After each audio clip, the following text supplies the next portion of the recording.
지난 주간에 저는 제주도 영성순례를 아주 잘 마쳤습니다. 여러분들이 기도해 주셔서 너무나 감사합니다. 제가 개인적으로 걷는 거를 너무 좋아해서 제주도 그 영성순례 여러 길을 걷는 게 참 너무 좋았습니다. 뭐 고행을 예찬하고 그러는 것은 아닌데 걸을 때 이렇게 그 몸은 힘들고 또 막 다리도 아프고 그런데 마음과 영혼은 가벼워지고 자유해지는 거를 이렇게 느낍니다. 저만뿐만이 아니라 그래서 걷는 거에 대한 그 많은 예찬이 있더라고요. 그 예찬들 가운데 그 동의보감을 많이 인용하던데 그런 얘기가 있습니다. 약보보다 식보가 낫고, 약보가 좋은 약으로 이렇게 보하는 거죠. 보약을 먹는다고 할 때 보하는 건데, 약보, 좋은 약으로 보하는 것보다 식보, 좋은 음식으로 보하는 것이 낫고, 또 식보보다 행보가 낫다 이렇게 되어 있더라고요. 먹는 좋은 음식으로 보하는 것보다 걷는 것으로 이렇게 보하는 것이 낫다라는 거죠. 걷기를 요즘에는 최고의 운동법으로 꼽는데, 건강법으로 꼽는데 아마 이견이 별로 없는 것 같습니다. 언제부터인가 우리에게 이 웰빙 바람이 불면서 그 걷는 것이 유행처럼 번졌죠. 그런데 그 신앙의 역사에서는 아주 오래전부터 걷기를 중요한 영성이 담긴 그런 행위로 꼽고 실천해 왔습니다. 제가 이 영성순례, 걷기를 통한 영성순례를 마치고 온 그 기운을 이어서 오늘 걷기에 담겨 있는 그런 영성, 그런 은혜를 좀 나누고자 합니다. 걷는 것을 생각하면 자연스럽게 우리가 발을 생각하게 됩니다. 발. 이 발에 담긴 창조 질서가 정말 오묘해요. 발은 작고 그냥 이렇게 단순해 보이는데 26개의 뼈로 되어 있다고 하네요. 성인이 전체 몸의 뼈가 206개인데 그중에 26개가 발에 담겨 있다고 합니다. 또 32개의 근육과 힘줄이 있고요. 우리 몸 중에서 가장 그 큰 힘줄인 아킬레스건, 그게 발에 달려 있다고 합니다. 또 107개의 인대, 7,200여 개의 말초신경이 발에 모여 있다고 합니다. 몸속의 모든 오장육부와 다시 발이 신경선으로 연결되어 있다고도 하네요. 또 심장과 멀리 떨어져 있는데, 심장과 가장 멀리 떨어져 있는데 그 심장에서 받은 피를 다시 올려보내는 그 펌프의 역할을 한다고 해서 제2의 심장 이렇게도 부르더라고요. 발에는 그 약간의 통증만 있어도 우리가 서 있는 거나 걷는 게 굉장히 힘들어지죠. 그래서 잘 못 움직이게 되는데 그러면 전신의 기력이 떨어지는 겁니다. 그래서 어르신들이 뭐 겨울이나 이럴 때 골절로 몸져 누우시면 온 몸의 기력이 약해지고 전신이 안 좋아지시는 게 다 그래서 그렇답니다. 그렇게 못 움직이게 되고 못 걷게 되면 심리적으로 자존감이 굉장히 떨어지고 우울증이나 그런 정신적인 어려움, 그런 걸 겪는다고 해요. 우리 정신이라는 게 우리 신체의 가장 상위에 있는 머리, 또 그 속에 있는 뇌, 그 속에서의 그 영역이고 그 역할인 것 같은데 그것이 가장 먼 끝에 발과 직결되어 있다고 합니다. 발은 신체의 2% 정도밖에 되지 않지만 나머지 98%를 지탱하는 그런 전신의 근본인 셈인 겁니다. 발에 담아두신 그 하나님의 창조의 섭리를 보면서 우리가 잘 새기게 되죠. 작고 보잘것없고 잘 그렇게 보이는 것, 잘 시선이 가지 않는 것, 자칫 무시할 수 있는 것이라도 그것이 결코 작거나 가치가 덜하지 않다라는 것을 새삼 깨닫습니다. 그리고 보이는 게, 우리가 보고 이렇게 판단하는데 겉으로 보이는 게 다가 아니다라는 것도 깨닫게 되고요. 고린도전서 12장 15절에 이런 말씀이 있습니다. 만일 발이 이르되 나는 손이 아니니 몸에 붙지 아니하였다 할지라도 이로써 몸에 붙지 아니한 것이 아니요 라는 말씀이 나옵니다. 그리고 22절에 보면 또 더 약하게 보이는 몸의 지체가 도리어 요긴하고, 그리고 또 25절에 보면 몸 가운데서 분쟁이 없고 오직 여러 지체가 서로 같이 돌보게 하셨느니라 신 말씀이 있습니다. 이 말씀은 성도들의 관계를 가르치시면서 드신 그런 비유의 몸회로 비유해서 하신 말씀이죠. 교회 공동체 안에서 우리가 서로 지체됨을 잘 깨닫는 게 중요합니다. 아울러서 비유에 담긴 우리 몸을 잘 이해하고 몸에 두신 은혜를 잘 깨닫는 것 또한 중요합니다. 그러니까 오늘 말씀 잘 우리 같이 함께 나누시면서 발을 이전보다 더욱 소중하게 여기시고 건강을 위해서 여러분들 많이 걸으시기 바랍니다. 이게 건강 강좌인지 설교인지 잘 모르겠네요. 자기 몸은, 근데 이게 우리가 자기 몸에 대한 얘기는 누가 뭐라고 말해주기 전에 그냥 관심이 몸에 대해서, 건강에 대해서 관심이 많고 잘 돌보지 않나 싶을 수가 있습니다. 그런데요, 이런 면이 있습니다. 제가 문화 충격이랄까? 그런 것을 받은 기억이 있는데, 박사과정 할 때, 어느 봄 학기 때, 목회적 돌봄이라는 세미나 과목을 들을 때였어요. 그때, 사순절이 이렇게 돌아왔습니다. 사순절이. 우리도 이렇게 사순절을 맞으면 사순절에 어떤 결심과 각오를 하지 않습니까? 사순절이 주님의 고난, 십자가 이런 것을 묵상하고 금욕과 참회 가운데 보내는 절기니까 그것에 맞게 사순절에는 나는 금식을 하겠다 이런 결심을 하기도 하고, 또 요즘에는 미디어 금식이라고 해서 너무 이런 TV나 이런 인터넷 매체에 의존해 있는 것을, 그런 습관을 그때 정리하고 그러기도 합니다. 또 말씀을 통독하거나 필사를 하기도 하죠. 이 사순절이 영어로 렌트인데 미국의 크리스찬들도 이때 렌튼 레졸루션이라고 해서 사순절 결심을 이렇게 해요. 그래서 그걸 40일 동안 지키는 걸 하는 겁니다. 사순절을 앞둔 수업 시간이어서 이제 돌아오면 사순절 렌튼 레졸루션이, 자기 렌튼 레졸루션이 뭔가 그런 거를 이제 소개하고 하는 순서가 있었습니다. 차례대로 쭉 소개를 해오는 거예요. 앞에서부터 소개를 이렇게 하는데 운동이 되게 많은 거였습니다. 운동이. 보통 한국에서는 나누면 금식 주로 좀 아까 말씀드렸듯이 금식 얘기하고 이렇게 하는데 운동이 되게 많더라고요. 뭐를 하겠다, 무슨 운동을 하겠다, 짐에 가겠다, 운동이 되게 많아요. 그래서 제가 속으로 운동은 그냥 이렇게 즐겁자고 하는 거 아닌가, 재밌자고, 그게 사순절과 맞는 결심인가? 그런 생각이 든 거예요. 이 친구들이 신앙이 너무 자유분방해져서 그냥 사순절에도 운동하고 이렇게 보내는 걸로 생각하는 건가? 라고 속으로 생각을 했습니다. 그래서 이제 제 차례가 돼서 저는 이제 우리 그때 섬겼던 교회에 사순절 특별 새벽 기도회를 소개했어요. 40일 동안 특세하는데, 보통 때는 10명, 15명 이렇게 새벽 기도 함께 하는데, 사순절 때는 100여 명 이렇게 넘게 참여하고 아침마다 밥을 해가지고 새벽에 밥을 해서 학생들에게 먹이고 하는 그런 거를 이제 소개했습니다. 교수님이 너무 좋다, 새벽 기도 너무 좋다 그러시면서 저보러 운동은 안 하냐는 거예요. 그래서 그냥 안 한다, 안 하고, 안 그래도 내가 그게 궁금했다. 다 이렇게 운동을 앞에서부터 쭉 얘기하던데, 이 사순절의 레졸루션이 뭔가 주님 앞에서 내가 이렇게 기브업 하는 게 있는 건데, 포기하고 그러는 게 있는 건데, 운동한다는 건 난 좀 이상하게 들린다. 그랬더니 그렇게 말했어요. 그랬더니 교수님이랑 학생들이랑 앞다퉈 갖고 대답을 해주더라고요. 이게 요지는 뭐냐 하면, 그렇게 사순절에 운동을 하는 게 자신들의 게으름을 기브업 하는 거였어요. 자신들의 게으름을. 그런 의미가 있더라고요. 게으름이 우리의 몸을 상하게 하고 생활을 무절제하게 하지 않습니까? 사순절에는 그런 자세를 회개하고 자신의 게으름을 기브업하고 운동하는 거라는 거예요. 시작을 하고 나서 이제 며칠 조금 하다가 이제 며칠이 지나고 나면은 이제 운동하러 나가기 싫어지는데, 그때 주님의 고난을 묵상한다는 거예요.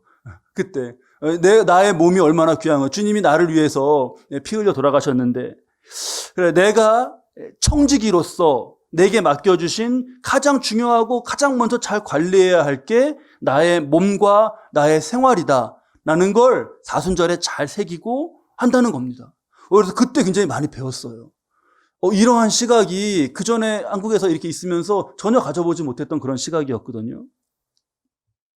아마 많은 분들 저랑 비슷하실 수 있어요. 왜냐하면 우리 한국 교회 신앙에서는 몸보다는 정신, 또 영, 이런 것을 중요시하는 그런 경향이 있습니다. 몸의 활동은 오랫동안 우리 지금 그 유학의 영향 가운데 우리나라가 이렇게 역사가 흘러왔기 때문에 몸의 활동은 굉장히 천시하고 정신 뭐 이런 것을 더 우월하게 생각하는 그런 영향이 많이 있습니다. 또 성경에서 육신이라고 표현되는 육신을 우리가 좀 오해해서 받아들인 그런 면도 있습니다. 성경에서 육신을 부정적인 뉘앙스로 말하거든요. 근데 성경에서 뭐 육신을 따른다, 육신에 있는 자들은 하나님을 기뻐하게 하실 수 없다라고 말씀하는 그런 말씀들 속에 육신은 정욕과 결합된 몸이에요. 죄의 지배를 받는 상태에서의 몸, 그것을 육신으로 표현한 것, 육신이라고 말한 겁니다. 하나님의 영이 거하지 않는 그 옛사람, 혈기로 행하고 하는 그것의 몸을 육신이라 그러는 거예요.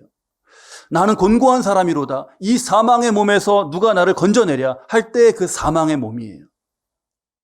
그 육신으로서가 아니라 신체로서의 몸은 하나님의 피조물이에요. 그래서 거룩한 거예요. 우리 정우주 전사님 굉장히 애들이 혼나는 거 아닌가요, 지금? 아주 열심히, 열정적으로 설교하시네요. 막 들렸어요. 설교하는데 소리치는 게 들렸어요. 그런 몸이에요. 신체. 하나님께서 주신 거룩한 몸인 겁니다. 그래서 로마서 12장 1절 말씀을 보면 너희 몸을 하나님이 기뻐하시는 거룩한 산 제물로 드리라. 너희 몸을 그렇게 드리라고 하는 그런 좋은 의미 차원이 있는 겁니다. 고린도전서에 그런 말씀 나오죠. 하나님께 너희가 받은 것이다. 이것은 하나님께 받은 것이다. 너희 몸으로 하나님께 영광을 돌려라. 너희 몸으로. 그때 몸이 나옵니다. 몸을 그런 의미에서 잘 관리하는 것은 그것 또한 귀한 신앙적 활동이고요. 걷는 거, 또 운동하고 하는 것은 그런 의미에서 중요한 경건 생활이고 신앙 생활이에요. 조금 더 나아가서 몸에 해로운 것을 먹지 않고 나쁜 생활 습관을 정리하고 몸을 깨끗하게 이렇게 관리하고 하는 것도 다 그렇습니다. 게으름, 식탐 이런 것이 얼마나 우리의 몸을 망쳐요. 가장 망치는 것 아닙니까? 그런 나쁜 습관을 기브업하는 거예요. 여러분 그렇게 건강관리를 아주 잘 하시기 바랍니다. 그것은 그냥 어떤 교양 차원에서의 의미가 아니라 하나님 앞에서 말씀드린 것 같은 그런 구별된 영적 차원의 의미가 있는 거예요. 공생애 기간에 예수님의 모습을 보면 몇 가지 행동이 아주 두드러진 모습이 있으세요. 그 중에 하나가 예수님 걸으시는 겁니다. 계속 그 유대 일대를 많이 걸으셨어요. 곳곳을 걸으셨습니다. 심지어 물 위도 걸으셨어요. 하늘의 본향, 우리의 인생이라는 것이 하늘의 본향을 향하여서 쉼없이 걸어야 하는 그런 순례로서의 인생, 그런 것의 원형을 예수님 모습 가운데 보여주신 그런 의미가 있습니다. 그리고 특별한 행동을 또 예수님이 하신 것이 있는데 그게 뭐냐면 제자들의 몸을 직접 씻어주신 거예요. 굉장히 특별합니다. 제자들 그때 누구도 예상하지 못했던 거였거든요. 우리도 그렇습니다, 여러분. 아기 때를 지나서 나의 몸을 성인이 되어서 나의 몸을 누가 씻어주신 적이 여러분 혹시 있나요? 없죠. 예수님이 그때 씻어주신 곳이 발이었어요. 발. 당시 종이 주인이 외출 후에 돌아오면 제일 먼저 먼지로 더럽혀진 발을 씻어주는 것이 그 종이 하는 행위였죠. 그러니까 만물의 주인이신 분이 자신을 그런 종의 자리로 낮추신 겸손으로 섬기신 거예요. 가장 낮은 곳, 가장 더럽혀진 곳을 씻어주신 그런 의미가 있습니다. 아울러서 어떤 의미가 있냐 하면 발은 말씀드렸던 것처럼 온 몸을 지탱하기도 하고 함축하기도 하는 중요한 부위가 아닙니까?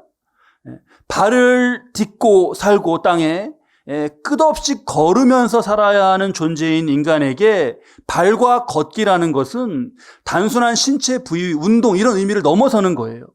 그래서 거기 우리의 존재, 인생이 상징적으로, 함축적으로 담겨 있는데 예수님께서 그 발을 닦아주신 데서 우리 존재, 우리의 인생을 손으로 어루만지시면서 정말 그것을 축복하시면서 돌보시는 거룩한 성례를 그 장면에서 우리가 묵상하게 됩니다. 우리가 우리 몸을 대할 때 그러한 숙연함 가운데 대해야겠어요. 주님이 그 손으로 닦아주시고 만져주신 그러한 몸.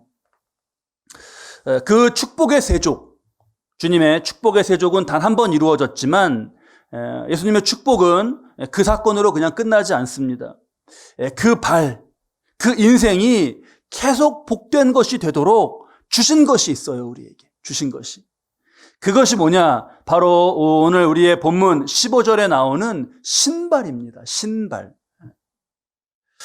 여러분 어떤 신발 오늘 신으셨어요? 신발 다 잘 신으셨죠? 네. 신발이요, 여러분 정말 중요합니다. 신발이. 제가 이번 영성 순례에서 이것 또한 크게 깨달은 것인데 이런 일이 있었습니다. 이번에 걷는 영성 순례에 서울 남년에 이 한강 이남으로 있는 감리교회 남년의 감독님도 함께 참여해서 같이 걸으셨어요. 같이 걷고 하다가 이제 중간에 영성 특강으로 들려주신 이야기가 있었는데 그게 참 좋았습니다. 감독님이 연회, 그래도 서울 남년의 수백 교회 목회자 중에서 가장 어른이신데 아주 너무나 솔직하게 고백을 해주셔서 좀 놀랐습니다. 그게 뭐냐 하면 재작년에 이제 그때가 목회 한 35년 하신 그런 무렵인데 아주 심한 우울증과 공황장애를 겪으신 거예요. 그래서 병원에 가서 치료를 받아야 하기까지 했던 그런 상태가 되었고 이형성 협심증이라는 것이 와서 설교 중에 응급실로 실려가기도 하시고 했답니다. 그러니까 어른 세대들이 다 그렇듯이 정말 쉬지 않고 내 몸을 돌보지 않고 막 일을 하는 것, 그게 바른 목회다 생각을 하고 막 그렇게 하신 거예요. 그런데 시간이 지나면 지날수록 자신의 영혼이 이렇게 샘물이 바닥나는 것처럼 막 그렇게 고갈되는 것을 느끼셨답니다. 그러니까 내가 이게 열심히 덜해서 그렇구나 하고 막 더 열심을 낸 거예요. 더 열심을 내는 거예요. 그럴수록 몸은 더 안 좋아졌고 그럴수록 자신들이 교인들을 막 더 채근하고 있더라는 겁니다. 그래서 이거 도저히 안 되겠다 싶어서 이제 재작년에 교회에다가 안식년을 3개월만, 1년을 다 할 수는 없으니까 3개월만 좀 요청을 하시고 산티아고로 떠나신 겁니다. 우리 전임 이성조 목사님이 산티아고 다녀오시고 아주 너무 좋으셨다고 강력하게 아주 권면을 하시던데 산티아고예요. 그래서 산티아고를 30일 넘게 걸으시면서 이분이 굉장히 너무나 큰 은혜를 받고 그것이 다 치유가 된 겁니다. 그래서 자신처럼 목회에 지친 후배들을 위해서 이 영성 프로그램을 이제 계획을 하신 거예요. 올해 원래는 산티아고를 가기로 했는데 가는 걸로 계획을 다 해놨는데 코로나 때문에 이제 제주도를 가게 된 겁니다. 제가 참여하면서도 궁금했던 게 참가비나 뭐 이런 게 전혀 없더라고요. 그래서 이게 돈이 굉장히 많이 들 텐데 무슨 예산으로 치르시는 건가 궁금했는데 이번에 알게 됐어요. 감독이 되면 보통 이제 연회에서도 취임식을 하고 자신의 교회에서도 취임식을 이렇게 하고 하는데 이번에 감독님은 자신의 교회에서 취임식을 하지 않은 거예요. 그리고는 그 예산을 후배들을 위한 영성순례 비용 프로그램 이거의 비용으로 내놓으신 거예요, 그냥. 1,000,000원인데 그렇게 내놓으시고 또 다른 예산을 좀 합치고 하셔서 이게 이루어진 거더라고요. 영성 특강을 쭉 듣는데 저는 그 시간이 너무 귀하고 그 말씀이 너무 짧게 느껴졌어요. 특히 어떤 장면이 있었냐면 오래 잘 걷기 위해서는 장비들을 잘 준비해야 된다. 그런 내용이 있었는데 그거를 이렇게 사진을 보면서 빨리빨리 지나는 게 좀 아쉬웠습니다. 질문하는 시간이 됐어요. 나중에 마지막에. 그래서 제가 질문을 했죠. 우리가 지금 요번에 4박 5일 동안 걷는데 이렇게 짧게 걸을 때나 또는 30일을 뭐 넘게 산티아고를 걸을 때나 장비 중에서 제 생각에는 그 신발이 되게 중요한 것 같은데 신발은 어떤 게 좋냐? 이 질문을 한 거예요. 좋은 질문 아닙니까? 그 질문을 제가 했어요. 어떤 신발이 좋냐? 했더니 감독님이 이제 다른 건 설명을 막 이렇게 길게 하셨는데 신발은 이 한마디면 딱 정리가 된다. 그러시면서 말씀해 주시더라고요. 그게 뭐냐 하면 무조건 좋은 걸 사라. 무조건 좋은 걸 사라. 비싸도 신발만은 무조건 좋은 걸 사라. 그렇게 얘기해 주시더라고요. 왜 그런가 들어보니까 다른 장비들은 매는 거나 뭐 이런 것들은 가성비를 잘 따져서 예산을 줄이고 그렇게 하는 게 중요한데 신발만은 그러지 말라라는 거예요. 왜냐하면 아무리 다른 준비를 철저하게 했어도 계획을 아주 치밀하게 짜고 시기를 잘 선택하고 뭐를 다 맞추고 했어도 신발에서 문제가 생기니까 다 허사가 되더라는 거예요. 신발에서. 그 외에 신발 중에 등산화 중에 이렇게 신발 끈을 이렇게 삑 돌려갖고 매는 거 있지 않습니까? 요즘 새로 나온. 그거는 절대 신지 말래요. 그게 한 번 걷다가 중간에 고장이 나니까 아무 대책이 없더라는 거예요. 끈은 뭐 풀어지면 다시 매기라도 하고 그러는데. 그러면서 절대 신발은 좋은 걸로 사라. 그 얘기를 하시더라고요. 제가 아주 잘 새겼습니다. 왜냐하면 제가 그 옷이나 신발을 살 때 그 좀 아끼는 편이었거든요. 그래서 아내에게 많이 혼났어요. 이거를 아내는 이제 뭐냐 하면 중요한 거는 제값을 잘 주고 좀 비싸도 좋은 거를 사라는 그런 그 조언이에요. 그러면은 싼 걸로 사서 2번, 3번 이렇게 쓰는 것보다 훨씬 오래 쓴다는 거예요. 근데 저는 왜 그런지 옷이나 신발 사고 그럴 때 이게 절약 정신이 그때 막 생겨나요. 딴 때는 안 그러다가도. 그래서 막 싸게 사려고 하는데 근데 나중에 쓴 시간을 따져보면 아내의 말이 맞더라고요. 그러니까 이번에 다른 건 몰라도 신발만은 그러지 말자라는 거를 잘 새겼습니다. 여러분들 돈 아끼신다고 절약하신다고 하지 마시고 돈은 다른 데서 아끼고 우리 신발은 좋은 거를 우리 다 신으시죠. 예배 마치고 함께 예, 좋으세요? 예, 신발 안 그래도 좀 신발이 마땅한 게 없으시죠? 예, 좋은 신발로 꼭 신으시기 바랍니다. 자, 우리 존재, 우리 인생의 이 걸음 이때에도 신발이 꼭 그렇게 중요해요. 복된 인생길을 걸으려면 신발을 정말 잘 신어야 됩니다. 그러면 주님이 말씀하시는 그 신발이 뭐냐? 오늘 15절 말씀에 나오죠. 평안의 복음이 준비한 것으로 신을 신고, 평안의 복음이 준비한 것으로 신을 신고. 복음이 뭔가요, 여러분? 하나님은 인생이 이 땅에서 시작해서 우리가 이 땅을 걸으면서 떠돌다가 이 땅에서 그렇게 살다가 끝나는 것이 아니라고 가르쳐 주세요. 예수님은요, 이 땅에 오셔서 이 땅을 걸으시고 이 땅에서 죽으셨어요. 그런데 어떻게 되셨나요? 이 땅 아래, 그래서 땅속, 흙 속에, 거기에 어디 묻히셨나요? 부활하시고 승천하셨습니다. 딛고 다니시던 그 땅 아래 묻히는 것으로 끝난 게 아니었어요. 이 부활과 승천은요, 예수님이 어떤 분이신가, 예수님이 누구인가를 우리에게 알려주죠. 그런데 예수님은 내가 누구인지를 알려주는 그런 쇼잉으로만의 어떤 의미로 부활 승천을 하신 것이 아니라 그것이 예수님을 영접한 생명이 얻게 될 영광이라는 걸 말씀해 주셨어요. 우리 요한복음 11장 25절 말씀부터 한번 좀 보도록 할게요. 우리 이 말씀은 우리 함께 읽도록 하는데요. 많이 우리가 너무 잘 아는 말씀이시죠.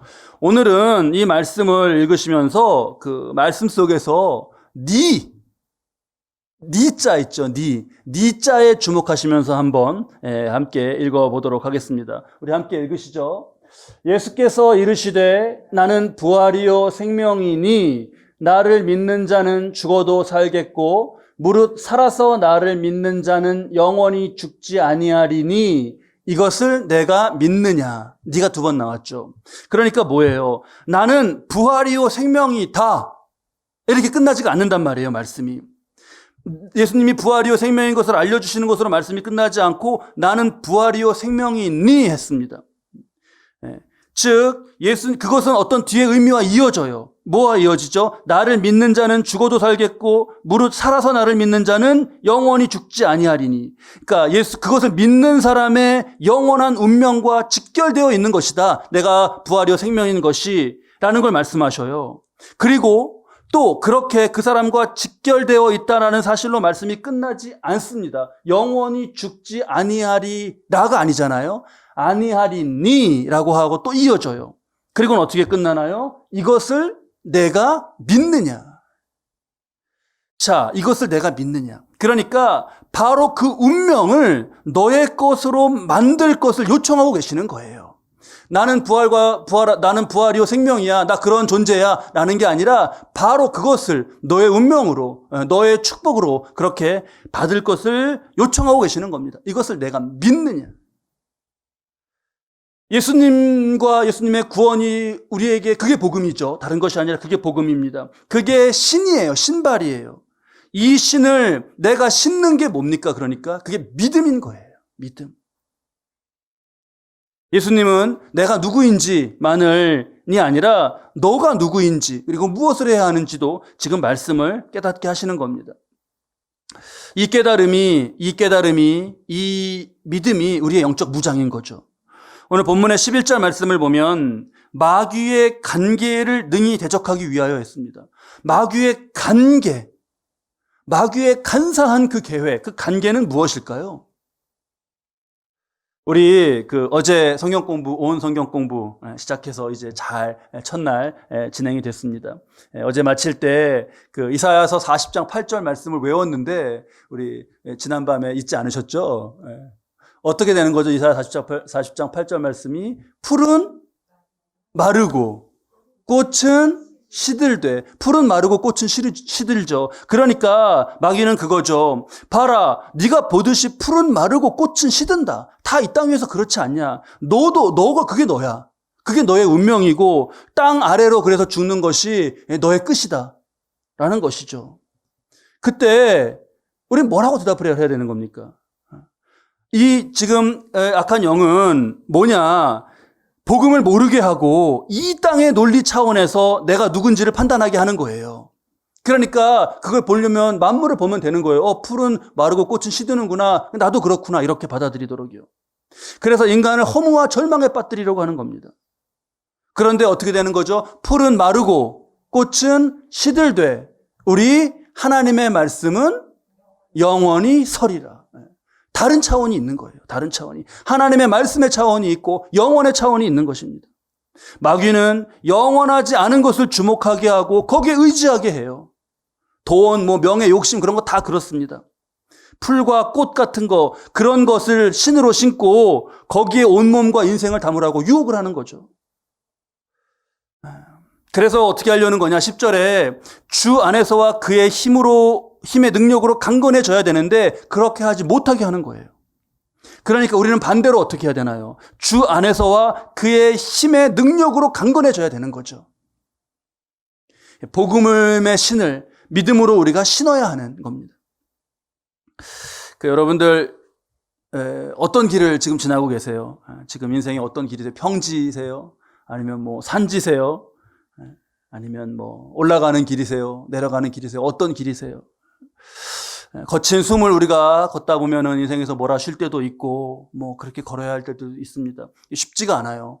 이게 인생을 우리가 나 혼자 살아가는 게 아니기 때문에 나 혼자 잘한다고 그 인생길이 평탄하고 그런 것도 아닙니다. 인간관계라는 게 참 어렵지 않습니까? 요즘에 정말 중요한 키워드로 많이 여기저기서 들리는 게 소통이란 말이더라고요. 소통. 너무 중요한 키워드가 됐어요. 소통에 대한 책, 강의 이런 게 쏟아집니다. 그런데 그렇다는 것은 어떤 세태가 거기에 반영된 거죠? 요즘이 소통이 참 힘든 시대라는 거예요. 불통의 시대이기 때문에 그런 것이 더 많아진 겁니다. 요즘에 또 새로 생겨나서 많이 쓰이고 있는 인사 가운데 이게 있더라고요. 꽃길만 걸어라 이렇게. 꽃길만 걸어라 이렇게. 그것도 똑같아요. 왜 그런 인사가 나왔겠습니까? 어떤 세태가 반영된 거죠? 점점 더 꽃길이 없어져서 그래요. 점점 사는 게 팍팍해져서 그렇습니다. 물질적인 차원, 정신적인 차원, 영적 차원에서 다 그래요. 점점 가시밭이 많아져서 그렇습니다. 신없이 걸으면 찔리고 상처나고 다 걷지 못합니다. 우리가 혹시 세상을 살면서 정말 행여라도 나도 더 팍팍해지고 더 불안함을 느끼고 이렇게 하면서 막 더 욕심내고 더 막 가시같이 되고 그러는 것 아닌가 돌아봐야 하겠습니다.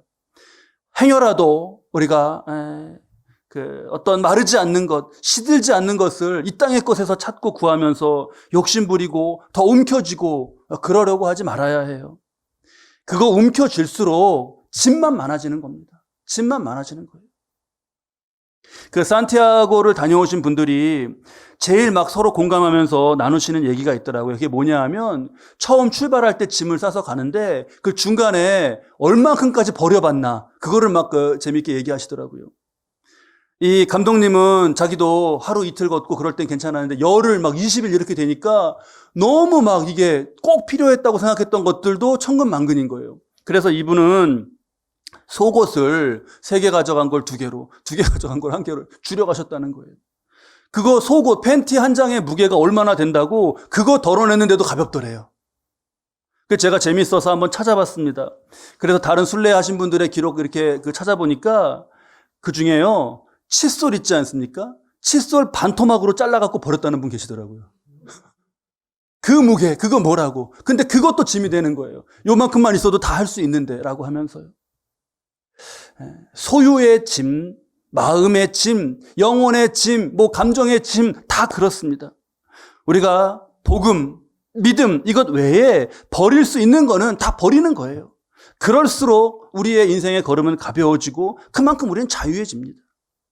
좀 더 힘을 빼도 돼요. 좀 더 힘을 빼도 됩니다.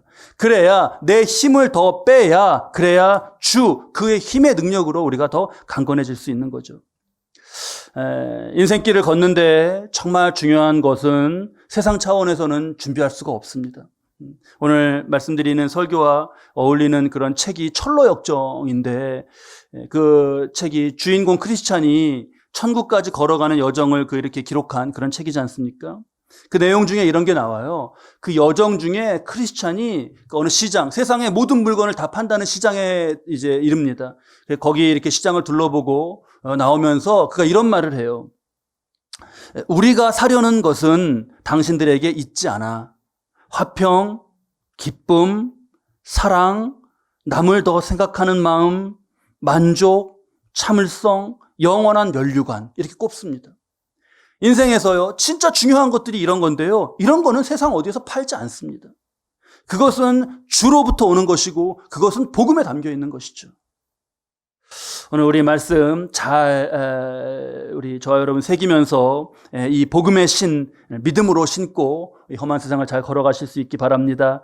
제가 제목을 걸어서 하늘까지 이렇게 지었어요. 걸어서 하늘까지. 혹시 생각나는 드라마 없으세요? 예전에 봤던 드라마 그 제목이 떠올라서 지었는데 인생이 천국을 향해 가는 순례라는 이 말씀의 가르침을 좀 한번 새기고자 지었습니다. 걸어서 하늘까지. 저와 여러분의 인생이 복음의 신을 신고 믿음으로 걸어서 천국에 이르는 예수의 이름으로 승리하는 그런 행진이 되시기를 우리 주님의 이름으로 축원합니다.